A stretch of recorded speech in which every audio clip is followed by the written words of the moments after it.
Les visions de Zacharie. Le Seigneur appelle les Israélites à changer de vie.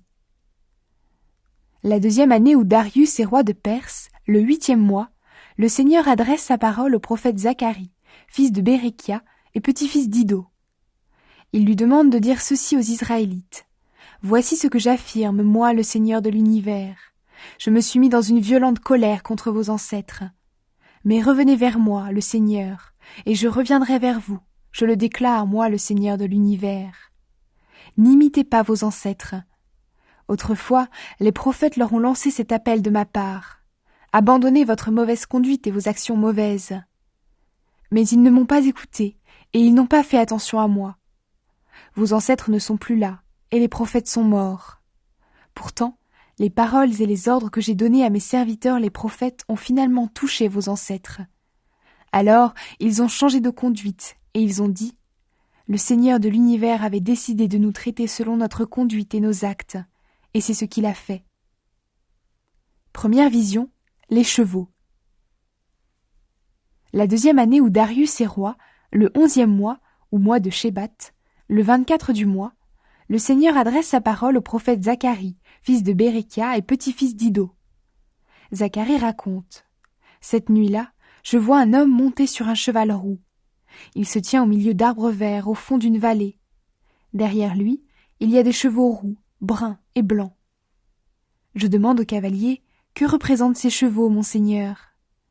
L'ange chargé de me parler me répond « Je vais te l'expliquer. » Et du milieu des arbres verts où il se trouve, il me dit « Le Seigneur les a envoyés parcourir la terre. » Alors les cavaliers s'adressent à l'ange du Seigneur qui se tient au milieu des arbres verts et ils disent « Nous avons parcouru toute la terre. Tout est calme et tranquille. » Alors l'ange du Seigneur dit « Seigneur de l'univers, voici 70 ans que tu es en colère contre Jérusalem et les autres villes de Juda. Tu vas attendre combien de temps encore avant d'avoir pitié d'elles ?» Alors le Seigneur répond avec bonté à l'ange qui parle avec moi. Il lui dit des paroles encourageantes. Le Seigneur va avoir pitié de Jérusalem. L'ange chargé de me parler me demande d'annoncer ce message de la part du Seigneur de l'univers. J'aime Jérusalem et la montagne de Sion d'un amour brûlant, mais je suis très en colère contre les peuples trop sûrs d'eux. En effet, au moment où ma colère contre Israël n'était pas encore très grande, ces peuples ont augmenté son malheur. C'est pourquoi, voici ce que je dis, moi le Seigneur de l'univers. Je vais me tourner de nouveau vers Jérusalem avec bonté. Là, on reconstruira mon temple et on rebâtira la ville. Ensuite, l'ange me demande d'annoncer cet autre message de la part du Seigneur de l'univers. Mes villes vont de nouveau être remplies de bonnes choses. De nouveau, je choisirai Jérusalem et je lui rendrai courage.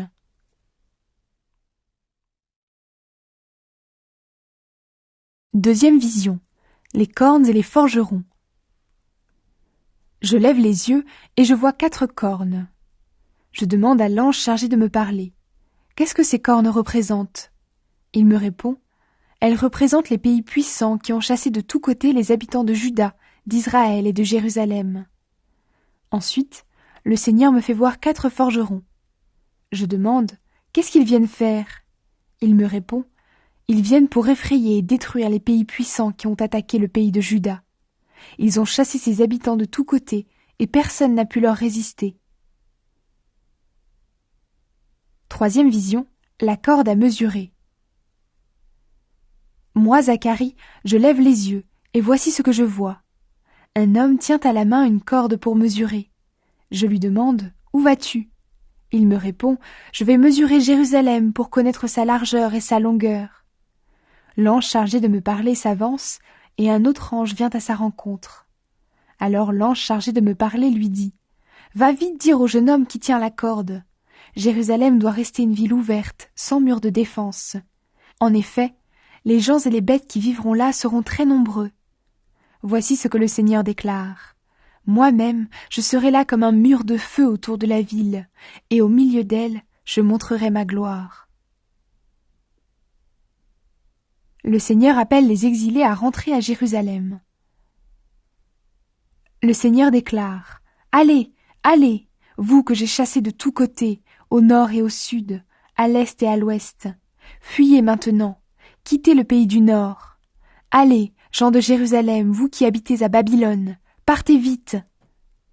Le Seigneur de l'univers m'a chargé d'un message important. Voici ce qu'il dit au sujet des peuples qui vous ont pillés.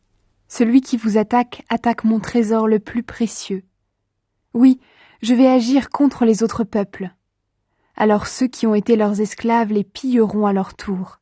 Quand cela arrivera, vous saurez que c'est le Seigneur de l'univers qui m'a envoyé. Le Seigneur déclare encore, « Crie de joie, réjouis-toi, Jérusalem. Voici que je viens. Je vais habiter au milieu de toi. » Ce jour-là, des peuples nombreux s'attacheront à moi, le Seigneur. Ils deviendront mon peuple. Mais c'est au milieu de toi que j'habiterai. Quand cela arrivera, vous saurez que c'est le Seigneur de l'univers qui m'a envoyé vers vous. Juda sera de nouveau la propriété du Seigneur dans le pays qui est à lui, et Jérusalem sera de nouveau la ville qu'il a choisie pour lui. Que tous se taisent devant le Seigneur. Oui, il se réveille et il sort de sa maison sainte.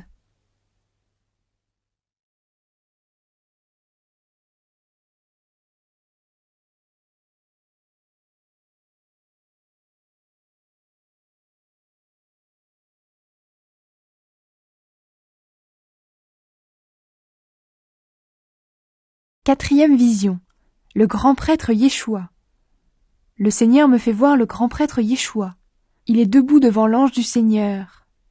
Satan, l'accusateur, se tient à la droite de Yeshua pour l'accuser. L'ange du Seigneur dit à l'accusateur, « Que le Seigneur te fasse taire, Satan. Oui, qu'il te fasse taire, lui qui a choisi Jérusalem. Est-ce que Yeshua n'est pas comme un morceau de bois tiré du feu? » Yeshua, debout devant l'ange, est couvert d'habits sales. L'ange commande à ceux qui sont avec lui de lui enlever ses habits. Puis il dit à Yeshua, « Regarde, je t'ai enlevé tes fautes, et tu pourras mettre des habits de fête. » Il commande aussi de mettre un turban propre sur la tête de Yeshua. On lui met donc un turban et des habits propres en présence de l'ange. Ensuite, l'ange du Seigneur déclare à Yeshua, « Voici une promesse du Seigneur de l'univers. Si tu fais ce que je dis, si tu obéis à mes commandements, tu seras responsable de mon temple et de ses cours. Je te placerai parmi ceux qui sont ici à mon service. Écoute, Yeshua, toi qui es grand prêtre, et écoutez, vous aussi, les prêtres qui êtes avec lui. En effet, votre présence à vous les prêtres annonce ce qui va arriver.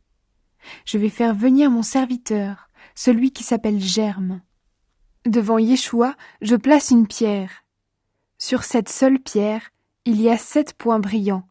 Je vais écrire moi-même quelque chose dessus, et en un seul jour, je vais enlever les fautes de ce pays. Moi, le Seigneur de l'univers, je le déclare. Ce jour-là, vous vous inviterez les uns les autres dans vos vignes et à l'ombre de vos figuiers.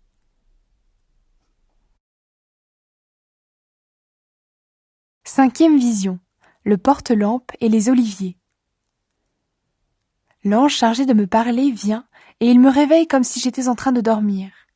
Il me demande, « Qu'est-ce que tu vois ?» Je réponds, « Je vois un porte-lampe tout en or. En haut, il y a un réservoir pour l'huile. Il porte 7 lampes, et chacune a 7 flammes. 2 oliviers sont près du réservoir, l'un à sa droite, l'autre à sa gauche. Je demande à l'ange chargé de me parler, « Qu'est-ce que cela représente, mon Seigneur ?» Il me répond, « Tu ne sais donc pas cela ?» Je lui dis, « Non. » Alors il m'explique.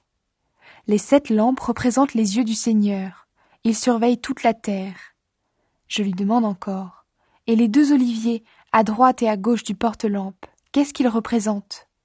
Je lui demande aussi, « Et les 2 branches d'olivier qui laissent couler l'huile dorée par les 2 tuyaux en or, qu'est-ce qu'elles représentent ?»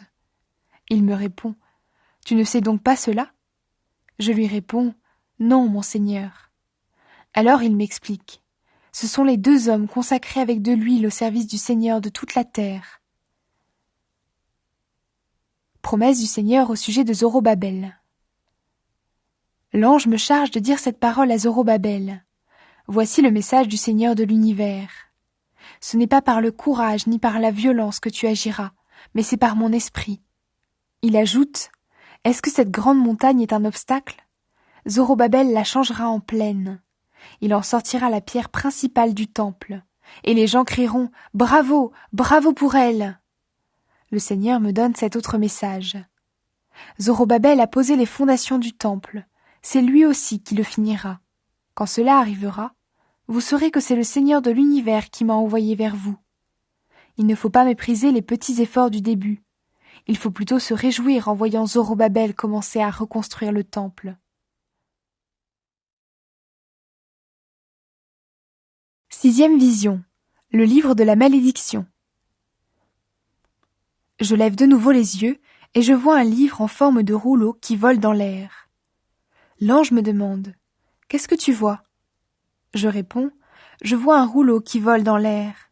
Il a 10 mètres de long et 5 mètres de large. » Alors l'ange me dit « C'est le texte de la malédiction qui va être lancé contre tout le pays. » Sur un côté du rouleau, il est écrit que tous les voleurs seront chassés du pays. Sur l'autre côté, il est écrit que tous ceux qui font des serments faux seront également chassés du pays. Le Seigneur de l'univers déclare « J'ai lancé cette malédiction pour qu'elle entre dans les maisons des voleurs et chez toute personne qui fait de faux serments en se servant de mon nom. Elle y restera et détruira tout, même les poutres et les pierres. » Septième vision, la méchanceté. L'ange chargé de me parler s'avance et me dit « Lève les yeux et regarde ce qui apparaît là. » Je lui demande « Qu'est-ce que cela représente ?» Il répond « C'est un récipient qui contient les fautes de tout le pays. » À ce moment-là, le couvercle de plomb qui est sur le récipient se soulève. Je vois une femme assise dans le récipient. L'ange me dit « Cette femme, c'est la méchanceté. » Ensuite, il la repousse à l'intérieur du récipient et il remet le couvercle. Puis je lève les yeux et je vois 2 femmes qui apparaissent. Elles ont des ailes comme celles de la cigogne et elles volent poussées par le vent. Elles prennent le récipient et l'emportent entre la terre et le ciel. Je demande à l'ange « Où emporte-t-elle le récipient ?» Il me répond « En Mésopotamie. Là-bas, elles construiront un temple pour la méchanceté. Elles la fixeront à un endroit et elle ne bougera plus. »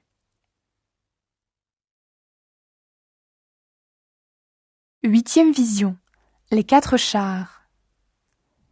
Je lève de nouveau les yeux et je vois 4 chars. Ils avancent entre 2 montagnes de bronze. Des chevaux roux sont attelés au premier char. Des chevaux noirs sont attelés au deuxième. Des chevaux blancs sont attelés au troisième. Et des chevaux avec des taches brunes au 4e. Je demande à l'ange chargé de me parler. « Monseigneur, qu'est-ce qu'ils représentent ?» Il me répond « Ce sont les 4 vents du ciel. Ils étaient près du Seigneur de toute la terre, et maintenant, ils s'en vont. Le char tiré par les chevaux noirs part vers le nord. Les chevaux blancs partent vers l'ouest.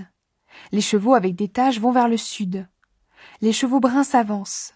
Ils ont très envie de parcourir la terre. Le Seigneur leur dit « Allez parcourir la terre. » C'est ce qu'ils font. Alors le Seigneur m'appelle et me dit « Regarde, ceux qui partent vers le nord vont faire descendre mon esprit sur cette région. » Promesse du Seigneur au sujet de Yeshua. Le Seigneur me donne cet ordre. Accepte les dons apportés par Eldaï, Tobia et Yedaïa de la part des déportés. Ils viennent d'arriver de Babylone. Tu iras aujourd'hui même chez Yosia, fils de Séphania, où ils sont allés. Tu prendras de l'argent et de l'or pour faire une couronne, et tu la poseras sur la tête du grand prêtre Yeshua, fils de Yosadak. Tu lui diras, « Voici le message du Seigneur de l'univers. Il y a ici un homme qui s'appelle Germe. La vie germera là où il est, et c'est lui qui rebâtira mon temple. Oui, c'est lui qui le rebâtira. Il portera les habits d'un roi. Il occupera un siège royal pour gouverner le peuple. Un prêtre se tiendra près de lui, et tous les 2 s'entendront parfaitement. La couronne restera dans le temple du Seigneur, en souvenir de Eldaï, Tobia, Yedaïa, et de la bonté de Yosia, fils de Séphania. Ceux qui sont loin viendront rebâtir le temple du Seigneur. Alors vous le saurez, c'est bien le Seigneur de l'univers qui m'a envoyé vers vous. Cela arrivera si vous obéissez vraiment au Seigneur votre Dieu.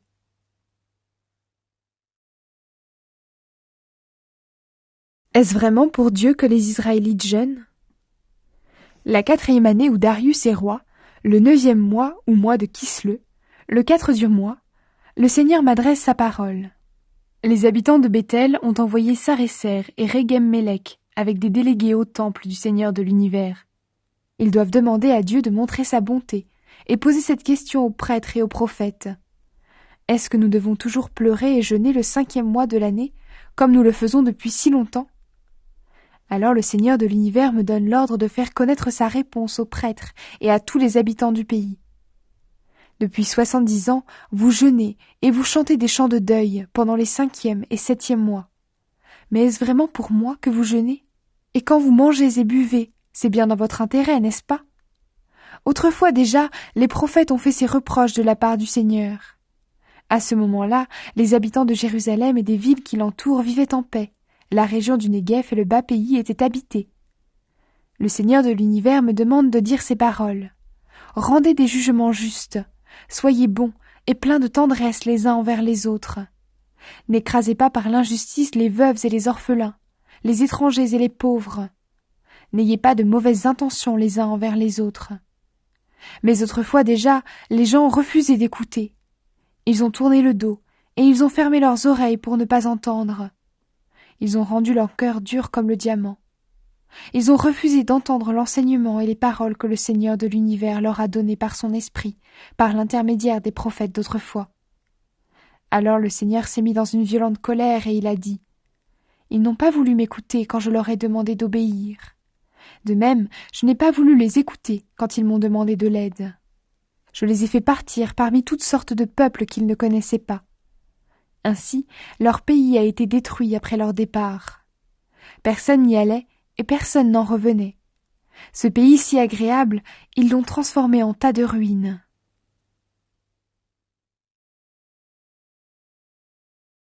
Le Seigneur donne un avenir à Jérusalem et à son peuple. Le Seigneur de l'univers m'adresse la parole. Voici ce qu'il me dit. Moi, le Seigneur, j'aime Jérusalem d'un amour brûlant. Cet amour me dévore comme un feu. C'est pourquoi je reviens à Sion. Oui, j'habite de nouveau dans Jérusalem. Jérusalem s'appellera ville fidèle, et la montagne du Seigneur de l'univers s'appellera montagne sainte. Les vieux et les vieilles reviendront s'asseoir sur les places de Jérusalem, en s'appuyant sur un bâton à cause de leur âge. Les places de la ville seront pleines d'enfants, garçons et filles qui joueront là. Le Seigneur de l'univers déclare « Pour les Israélites qui sont restés en vie, cela peut paraître impossible. Mais est-ce que je dois juger cela impossible, moi, le Seigneur de l'univers? Oui, je le dis, je vais sauver mon peuple en le ramenant des pays de l'Est et des pays de l'Ouest. Je vais les ramener pour qu'ils habitent dans Jérusalem. Ils seront mon peuple, et je serai pour eux un Dieu fidèle et juste. Voici ce que le Seigneur de l'univers dit. Quand vous avez posé les fondations pour reconstruire mon temple, les prophètes ont fait des promesses. Eh bien, reprenez courage, parce qu'en ce moment, vous entendez les mêmes promesses.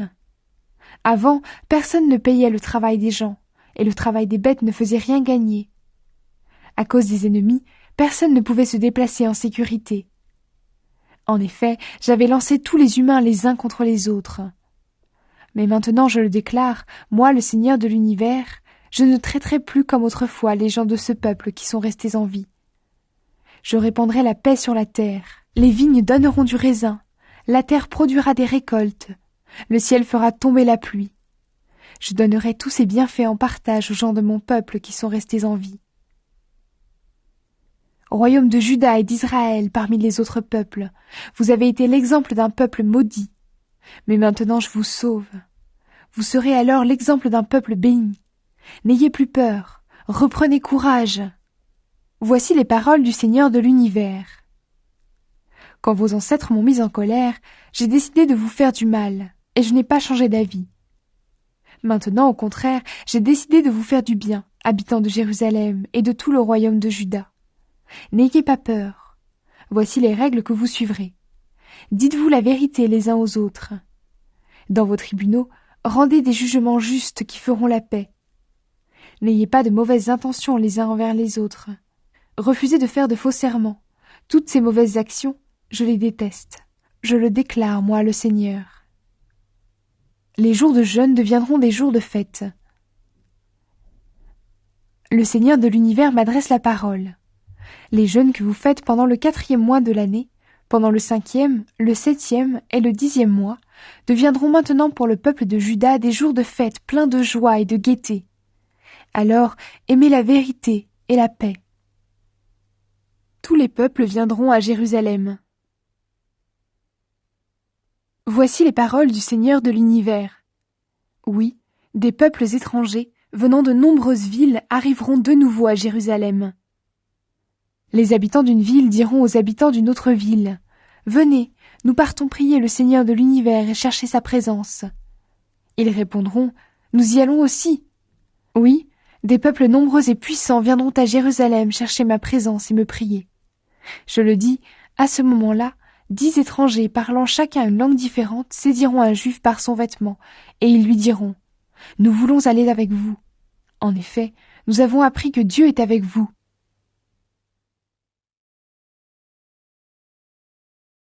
Israël et les autres peuples. Les peuples voisins d'Israël ne l'écraseront plus. Message du Seigneur. Sa parole arrive dans la région de Hadrak, et elle s'arrête à Damas. En effet, le Seigneur regarde non seulement les tribus d'Israël, mais aussi tous les humains. Il parle également à Hamath, près de Damas, et aux villes de Tyr et de Sidon, qui sont très habiles. Tyr a construit des murs de défense. Elle a entassé autant d'argent qu'il y a de poussière dans les rues, et autant d'or qu'il y a de boue sur les chemins. Mais le Seigneur va la conquérir. Il fera tomber dans la mer ses murs de défense, et un incendie brûlera cette ville. En voyant cela, la ville d'Ascalon sera effrayée. Gaza tremblera de peur. Écron aussi, parce que Tyr ne la soutiendra plus. Il n'y aura plus de roi à Gaza, et plus d'habitants à Ascalon. Une population mélangée habitera à Asdod. Le Seigneur dit, « De cette façon, je détruirai l'orgueil des Philistins. J'enlèverai de leur bouche la viande qui contient du sang et celle qui a été offerte aux faux dieux. Ceux qui seront restés en vie parmi eux m'appartiendront, comme s'ils étaient un clan de Juda. Les habitants d'Écron entreront dans mon peuple comme les Jébusites l'ont fait. Je surveillerai mon pays tout autour pour le défendre, contre les ennemis qui vont et viennent. Aucun chef étranger ne viendra plus écraser mon peuple. En effet, maintenant, je veille sur lui. Le roi attendu établira la paix. Danse de toutes tes forces, ville de Sion. Oui, pousse des cris de joie, Jérusalem. Regarde, ton roi vient vers toi. Il est juste, victorieux et humble. Il est monté sur un âne, sur un ânon, le petit d'une ânesse. À Éphraïm, il supprimera les chars de guerre, et à Jérusalem, il supprimera les chevaux. Il cassera les arcs de combat. Il établira la paix parmi les peuples. Il sera le maître de la mer Morte à la mer Méditerranée, et du fleuve Euphrate à l'autre bout du pays. Le Seigneur libérera les prisonniers. Le Seigneur dit, « À cause de l'alliance que j'ai faite avec vous, confirmée par le sang versé, je vais libérer ceux qui sont prisonniers au fond d'une citerne sans eau. Prisonniers pleins d'espoir, revenez dans votre ville bien protégée. Aujourd'hui même, je vous l'annonce, je vous donnerai le double de ce que vous avez. Je prendrai le pays de Juda comme un arc de guerre. Éphraïm sera la flèche. Jérusalem, j'enverrai tes fils attaquer ceux de Grèce. Je me servirai d'eux comme de l'épée d'un combattant. Alors le Seigneur apparaîtra au-dessus d'eux, et sa flèche partira comme l'éclair. Le Seigneur Dieu sonnera de la trompette, il avancera avec les orages venant du sud. Le Seigneur de l'univers protégera les gens de son peuple. Ils détruiront et écraseront les pierres des frondes. Ils répandront le sang de leurs ennemis comme si c'était du vin. Ils le feront couler comme le sang des sacrifices dans les coupes d'offrande, ou comme le sang versé sur les coins relevés de l'autel. Et ce jour-là, le Seigneur leur Dieu les sauvera, comme un berger sauve son troupeau. Comme les pierres précieuses d'une couronne, ils brilleront dans son pays. Ils seront vraiment heureux. Ils seront vraiment beaux. Le blé donnera de la force aux jeunes gens, et le vin nouveau en donnera aux jeunes filles.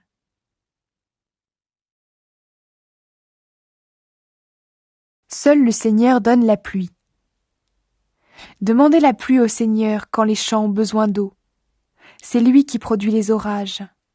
Il fera tomber beaucoup d'eau, et il donnera à chacun de l'herbe dans son champ. Les faux dieux prédisent des mensonges. Les devins voient des choses fausses.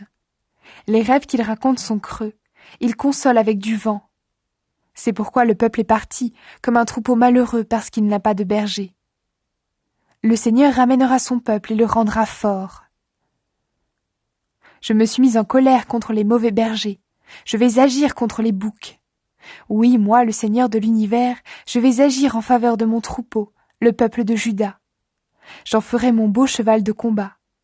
Des chefs de toutes sortes viendront de Juda, solides comme la pierre principale d'une maison, durs comme un piquet de tente, forts comme un arc de guerre. Ils ressembleront à des soldats courageux. Ils écraseront ceux qui les combattent comme la boue dans les rues. Ils lutteront ainsi parce que moi, le Seigneur, je suis avec eux. Les cavaliers ennemis seront couverts de honte. Je rendrai courage au peuple de Juda. Je sauverai le peuple d'Israël. Je les ramènerai chez eux, parce que j'ai pitié d'eux. Ils seront comme si je ne les avais pas rejetés. Oui, je suis le Seigneur, leur Dieu, et je répondrai à leurs prières. Les hommes d'Éphraïm seront courageux comme des héros. Ils seront joyeux comme s'ils avaient bu du vin. En les voyant, leurs enfants se réjouiront, et ils danseront de joie à cause du Seigneur. Je vais appeler les gens de mon peuple pour les rassembler. Oui, je vais les libérer, et ils seront aussi nombreux qu'avant. Je les ai répandus de tous côtés parmi les autres peuples, comme on sème des graines. Mais dans les pays éloignés, ils se souviendront de moi. Ils vivront là-bas avec leurs enfants, puis ils reviendront. Je les ramènerai d'Égypte et de l'Assyrie, je les rassemblerai. Je les conduirai dans la région de Galaad et dans les montagnes du Liban. Mais malgré cela, il n'y aura pas assez de place pour eux. Ils traverseront la mer du malheur. Moi, le Seigneur, je frapperai les vagues de la mer. Même le fond du Nil sera sec. La Syrie orgueilleuse sera renversée. L'Égypte perdra son pouvoir. Je donnerai des forces à mon peuple, et ils feront ce qui me plaît. Moi, le Seigneur, je le déclare. Les pays puissants sont détruits. Montagnes du Liban, ouvrez vos portes, et que le feu dévore vos cèdres. Faites entendre vos plaintes, cyprès, car les cèdres sont tombés, ces arbres magnifiques ont été détruits. Faites entendre vos plaintes, chênes du Bashan, car votre épaisse forêt est abattue. Écoutez les bergers des peuples se plaindre, car leur puissance a disparu. Écoutez les jeunes lions rugir, car le long du Jourdain, leurs buissons magnifiques sont détruits. Histoire du berger rejeté. Le Seigneur mon Dieu me donne cet ordre. Deviens le berger des moutons qui doivent être tués. Ceux qui les achètent les tuent, et ils croient qu'ils ne font rien de mal. Ceux qui les vendent disent « Remercions le Seigneur, nous voilà riches !» Leurs bergers n'ont même pas pitié d'eux. Moi, le Seigneur, je le déclare, je n'aurai plus pitié des habitants de la terre. Je vais livrer chaque être humain au pouvoir de son voisin et de son roi. Les rois abîmeront complètement la terre, et je ne délivrerai personne de leurs mains. Je suis donc devenu le berger des moutons que les marchands malhonnêtes avaient l'intention de tuer. J'ai pris 2 bâtons de berger. J'ai appelé le premier Amitié et le deuxième Union, et je me suis occupé des moutons. En 1 mois, j'ai renvoyé leurs 3 bergers. Puis j'ai perdu patience avec les moutons, et eux de leur côté ne pouvaient plus me supporter. Alors je leur ai dit, je ne m'occuperai plus de vous. Ceux qui doivent mourir, qu'ils meurent. Ceux qui doivent disparaître, qu'ils disparaissent. Et ceux qui vivront encore après cela, qu'ils se mangent les uns les autres. Ensuite, j'ai pris mon bâton Amitié, et je l'ai cassé. Ainsi, j'ai brisé l'alliance que le Seigneur avait établie avec tous les peuples. L'alliance a donc été brisée à ce moment-là. Les marchands malhonnêtes qui me regardaient ont compris ceci. C'est le Seigneur qui parlait à travers mes actes. Alors je leur ai dit, « Si cela vous semble bon, donnez-moi mon salaire, sinon, peu importe. » Ils ont compté mon salaire, 30 pièces d'argent. Le Seigneur m'a dit, « C'est tout ce que je vaux pour eux. Porte cette somme magnifique chez le fondeur. » J'ai pris les 30 pièces d'argent et je les ai portées chez le fondeur, dans le temple du Seigneur. Ensuite, j'ai cassé mon 2e bâton, Union. Ainsi j'ai brisé ce qui unissait Juda et Israël comme des frères. Le Seigneur m'a encore commandé ceci. Maintenant, tu vas faire comme si tu étais un berger stupide. En effet, je vais envoyer dans le pays un nouveau berger. Il ne s'occupera pas des moutons disparus. Il n'ira pas chercher les moutons perdus. Il ne soignera pas les blessés. Il ne donnera rien à manger à ceux qui sont en bonne santé. mais il mangera la viande des plus gros, et il arrachera leurs sabots. Quel malheur pour le berger stupide qui abandonne son troupeau. Qu'il perde le bras et l'œil droit à la guerre. Que son bras soit complètement paralysé et qu'il ne voit plus rien du tout de l'œil droit.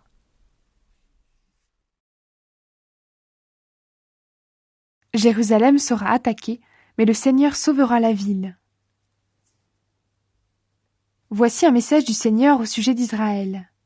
Le Seigneur qui a déroulé le ciel, posé les fondations de la terre et formé l'esprit humain déclare : Je vais faire de Jérusalem une coupe remplie du vin de ma colère. Elle fera tourner la tête à tous les peuples voisins. Quand Jérusalem sera attaquée, tous les habitants de Juda perdront la tête. Oui, à ce moment-là, je ferai de Jérusalem un bloc de pierre que personne ne peut soulever. Tous ceux qui voudront la soulever se blesseront. C'est pourquoi tous les peuples de la terre s'uniront contre la ville. À ce moment-là, je le déclare, moi le Seigneur, je frapperai tous les chevaux de peur et leurs cavaliers deviendront fous. Je veillerai sur Juda, mais je rendrai aveugles tous les chevaux des autres peuples. Les chefs de Juda se diront en eux-mêmes : Les habitants de Jérusalem sont forts parce que leur Dieu, c'est le Seigneur de l'univers. À ce moment-là, je rendrai les chefs de Juda pareils à un feu qui prend sous un tas de bois ou à une poignée de paille allumée sous les gerbes. Ils détruiront de tous côtés les peuples qui les entourent. Mais les habitants de Jérusalem continueront à habiter à cet endroit. Le Seigneur sauvera d'abord les familles de Juda.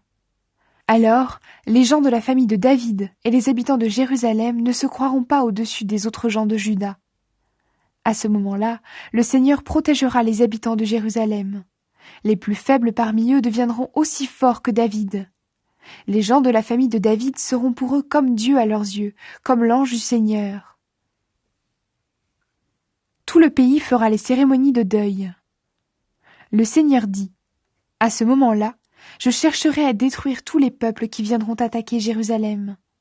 Je répandrai sur les gens de la famille de David et sur les habitants de Jérusalem un esprit de bonté et de prière. Ils regarderont vers moi à cause de celui qu'ils ont transpercé. Ils chanteront pour lui un chant de deuil comme on le fait à la mort d'un fils unique. Ils pleureront sur lui comme on pleure quand on perd son premier enfant. À ce moment-là, il y aura à Jérusalem une cérémonie de deuil aussi importante que pour Hadad-Rimon, dans la vallée de Megiddo. Chaque clan du pays fera la cérémonie de deuil séparément.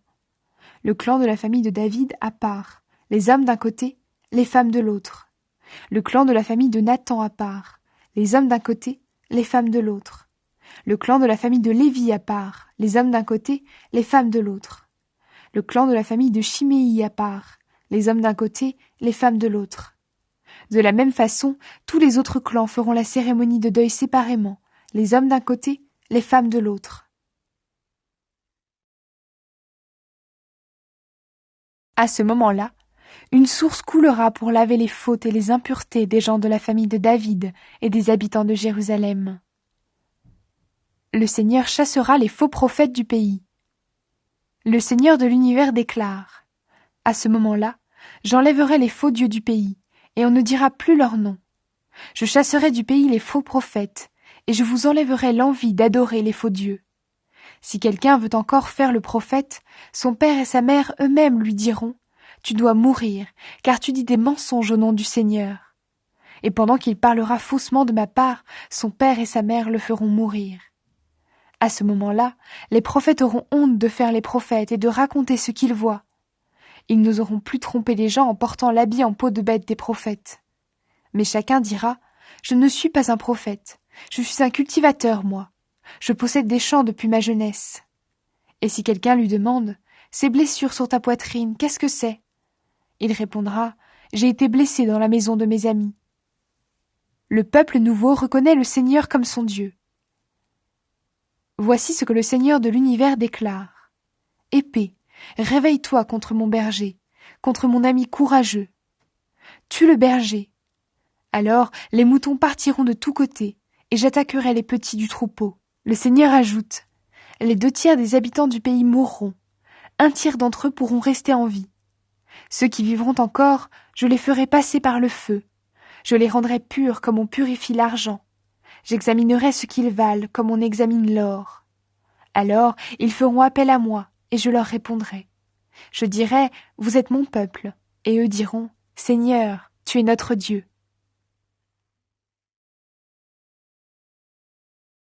Le Seigneur deviendra roi sur toute la terre. Le jour du Seigneur est proche, habitants de Jérusalem.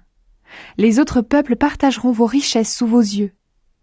Le Seigneur rassemblera tous les autres peuples pour attaquer votre ville. Ils vont prendre Jérusalem, ils vont piller les maisons, ils feront violence aux femmes. La moitié des habitants sera déportée. Mais le reste du peuple ne quittera pas la ville. Alors le Seigneur va combattre les autres peuples. Il luttera comme il lutte toujours en temps de guerre. Ce jour-là, il se tiendra sur le mont des Oliviers, près de Jérusalem, à l'est de la ville. Le mont des Oliviers se fendra au milieu, et une grande vallée se formera d'est en ouest. Une moitié du mont ira vers le nord, et l'autre moitié vers le sud. Vous fuirez par cette vallée formée entre les montagnes, car elle ira jusqu'à Assal. Vous fuirez comme vos ancêtres à l'époque d'Osias, roi de Juda, le jour du tremblement de terre. Alors le Seigneur mon Dieu arrivera, avec tous les anges qui le servent. Ce jour-là, on n'aura plus besoin de lumière. Il ne fera plus froid, il ne gèlera plus. À un moment que seul le Seigneur connaît, il fera toujours clair. Il n'y aura plus de jour ni de nuit. Même le soir la lumière brillera. Ce jour-là, une source jaillira de Jérusalem. La moitié de son eau coulera vers la mer Morte. L'autre moitié ira vers la Méditerranée. Elle coulera toute l'année, à la saison sèche et à la saison des pluies. Le Seigneur deviendra roi sur toute la terre. Ce jour-là, le Seigneur seul sera adoré comme Dieu, et les gens prieront uniquement en son nom. Toute la région autour de Jérusalem sera changée en plaine, depuis Géba, au nord de la ville, jusqu'à Rimon au sud. Jérusalem se tiendra sur la hauteur, et la ville s'étendra depuis la porte de Benjamin jusqu'à la porte de l'angle, là où était la vieille porte. Elle ira de la tour de Hananéel jusqu'au pressoir du roi. La ville sera habitée, elle ne sera plus détruite, et les gens y vivront en sécurité. Voici les malheurs que le Seigneur fera tomber sur les peuples qui ont combattu contre Jérusalem. Leur chair pourrira pendant qu'ils sont encore vivants. Leurs yeux pourriront dans leurs trous, et leur langue pourrira dans leur bouche. Ce jour-là, le Seigneur les remplira d'une peur terrible. Ils lutteront les uns contre les autres, et chacun attaquera son voisin. Les hommes de Juda combattront dans Jérusalem. Ils prendront toutes les richesses des pays voisins, or, argent, vêtements en grande quantité. Ils les entasseront autour de la ville.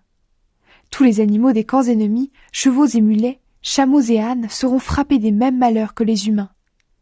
À partir de ce jour-là, ceux qui seront encore en vie dans les peuples qui ont combattu contre Jérusalem iront chaque année dans cette ville. Là, ils adoreront le Seigneur, le roi de l'univers, et ils célébreront la fête des huttes. Si l'un des peuples de la terre ne va pas à Jérusalem pour adorer le Seigneur, le roi de l'univers, la pluie ne tombera pas sur son pays. Si les Égyptiens ne vont pas à Jérusalem pour la fête des huttes, un malheur les frappera, comme les autres peuples qui n'iront pas à cette fête. Ce sera la punition de l'Égypte et de tous les peuples qui n'iront pas à cette fête. Ce jour-là, on écrira « Consacré au Seigneur », même sur les petites cloches des chevaux. Les marmites du temple seront aussi sacrées que les coupes qui contiennent le sang des animaux devant l'autel des sacrifices. Toutes les marmites qui sont à Jérusalem et dans le pays de Juda seront consacrées au Seigneur de l'univers. Ceux qui viendront offrir des sacrifices s'en serviront pour faire cuire la viande. Quand ce jour arrivera, il n'y aura plus de commerçants dans le temple du Seigneur de l'univers.